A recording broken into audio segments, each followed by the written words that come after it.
எது இதுவோ உன் மௌனம் சொல்கின்ற எழுத்தில்லா ஓசைகள் என்னென்று நான் சொல்லுவேன்.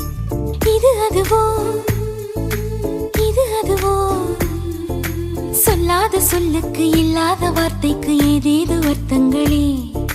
பெண் தோழன் நான், ஆண் தோழி நீ, நட்புக்குள் நம் காதல் வாழும்.